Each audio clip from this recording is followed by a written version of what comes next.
The man walked down the trail on a cold gray day. Pure white snow and ice covered the earth for as far as he could see. This was his first winter in Alaska. He was wearing heavy clothes and fur boots, but he still felt cold and uncomfortable. The man was on his way to a camp near Henderson Creek. His friends were already there. He expected to reach Henderson Creek by 6 o'clock that evening. It would be dark by then. His friends would have a fire and hot food ready for him. A dog walked behind the man. It was a big gray animal, half dog and half wolf. The dog did not like the extreme cold. It knew the weather was too cold to travel. The man continued to walk down the trail. He came to a frozen stream called Indian Creek. He began to walk on the snow-covered ice. It was a trail that would lead him straight to Henderson Creek and his friends. As he walked, he looked carefully at the ice in front of him. Once he stopped suddenly, and then walked around a part of the frozen stream. He saw that an underground spring flowed under the ice at that spot.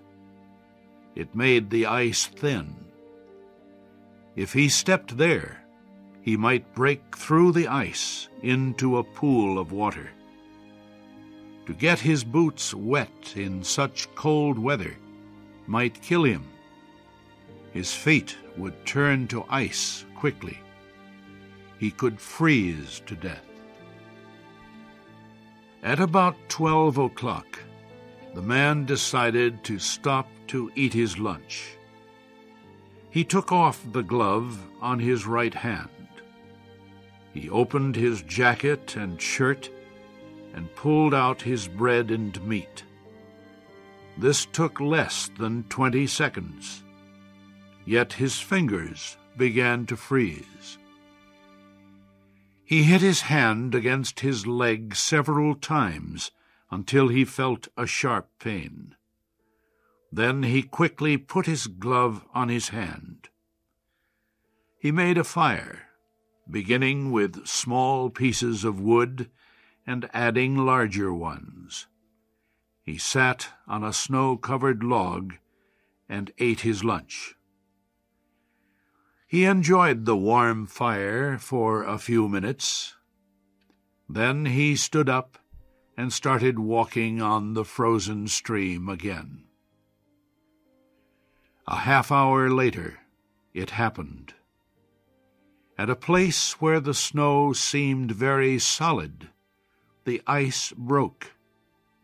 The man's feet sank into the water. It was not deep, but his legs got wet to the knees. The man was angry. The accident would delay his arrival at the camp. He would have to build a fire now to dry his clothes and boots. He walked over to some small trees. They were covered with snow. In their branches were pieces of dry grass and wood left by floodwaters earlier in the year. He put several large pieces of wood on the snow under one of the trees. On top of the wood, he put some grass and dry branches. He pulled off his gloves, took out his matches, and lighted the fire. He fed the young flame with more wood. As the fire grew stronger, he gave it larger pieces of wood. He worked slowly and carefully. At 60 degrees below zero, a man with wet feet must not fail in his first attempt to build a fire. While he was walking, his blood had kept all parts of his body warm. Now that he had stopped, cold was forcing his blood to withdraw deeper into his body. His wet feet had frozen. He could not feel his fingers. His nose was frozen too. The skin all over his body felt cold. Now, however, his fire was beginning to burn more strongly. He was safe. He sat under the tree and thought of the old men in Fairbanks. The old men had told him that no man should travel alone in the Yukon when the temperature is 60 degrees below zero. Yet here he was. He had had an accident. He was alone. And he had saved himself. He had built a fire. Those old men were weak, he thought. A real man could travel alone. If a man stayed calm, he would be all right. The man's boots were covered with ice. The strings on his boots were as hard as steel. He would have to cut them with his knife. He leaned back against the tree to take out his knife. Suddenly, without warning, a heavy mass of snow dropped down. His movement had shaken the young tree only a tiny bit, but it was enough to cause the branches of the tree to drop their heavy load. The man was shocked. He sat and looked at the place where the fire had been. The old men had been right, he thought. If he had another man with him, he would not be in any danger now. The other man could build the fire. Well, it was up to him to build the fire again. This time he must not fail. The man collected more wood. He reached into his pocket for the matches, but his fingers were frozen. He could not hold them. He began to hit his hands with all his force against his legs. After a while, feeling came back to his fingers. The man reached again into his pocket for the matches. But the tremendous cold quickly drove the life out of his fingers. All the matches fell onto the snow. He tried to pick one up, but failed. The man pulled on his glove and again beat his hand against his leg. Then he took the gloves off both hands and picked up all the matches. He gathered them together. Holding them with both hands, he scratched the matches along his leg. They immediately caught fire.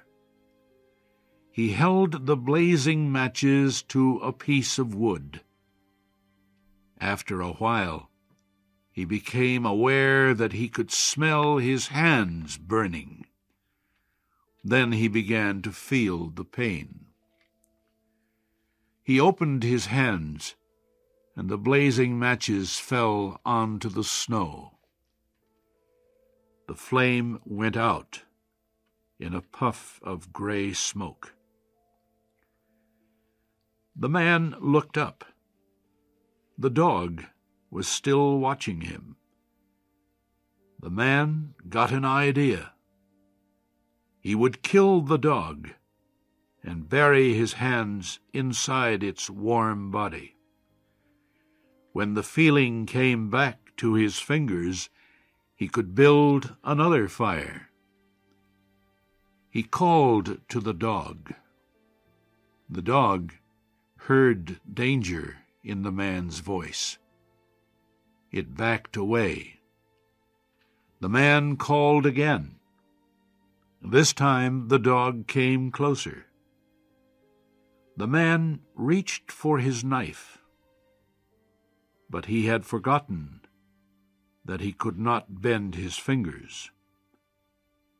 He could not kill the dog because he could not hold his knife. The fear of death came over the man. He jumped up and began to run. The running began to make him feel better. Maybe running would make his feet warm. If he ran far enough, he would reach his friends at Henderson Creek. They would take care of him. It felt strange to run and not feel his feet when they hit the ground. He fell several times. He decided to rest a while. As he lay in the snow, he noticed that he was not shaking. He could not feel his nose, or fingers, or feet. Yet he was feeling quite warm and comfortable.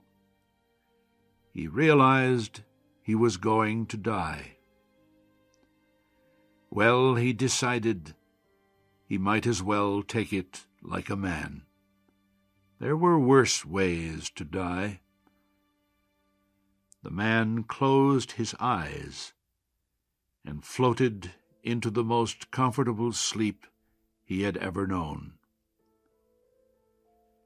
The dog sat facing him, waiting. Finally, the dog moved closer to the man and caught the smell of death. The animal threw back its head.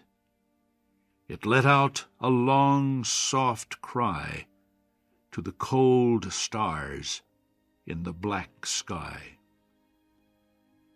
And then it turned and ran toward Henderson Creek, where it knew there was food and a fire.